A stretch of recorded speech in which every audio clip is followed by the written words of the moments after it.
पूर्व विदर्भातील पावसाळी पर्यटकांचे आकर्षण ठरलेला नागभीड तालुक्यातील घोडाझरी तलाव पुन्हा एकदा ओव्हरफ्लो झाला आहे। जुलै महिन्यात मुसळधार पावसामुळे घोडाझरी तुडुंब भरून ओव्हरफ्लो झाला होता। त्यानंतर कालच्या पावसामुळे तो 100% पूर्ण पाण्याने भरलेला असून दुसऱ्यांदा ओव्हरफ्लो झाला आहे। त्यामुळे कोणतीही जीवितहानी होऊ नये यासाठी जिल्हा आपत्ती विभागाने पर्यटकांसाठी घोडाझरी तलाव पुढील आदेशापर्यंत बंद ठेवलाय। त्यामुळे पुढील आदेश येईपर्यंत पर्यटकांना घोडाझरी तलावावर पर्यटनास बंदी घालण्यात आली आहे।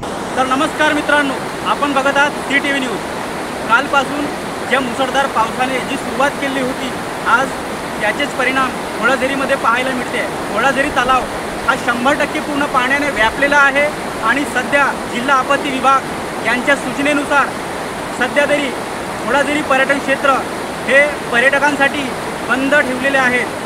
पुढील आदेशापर्यंत घोडाझरी पर्यटन स्थळ हे बंद राहील आणि पर्यटकांनी घोडाझरी पर्यटन क्षेत्राकडे येऊ नये आणि येण्याचे टाळावे यासाठी जिल्हा आपत्ती विभाग यांनी सूचना जाहीर केलेल्या आहेत।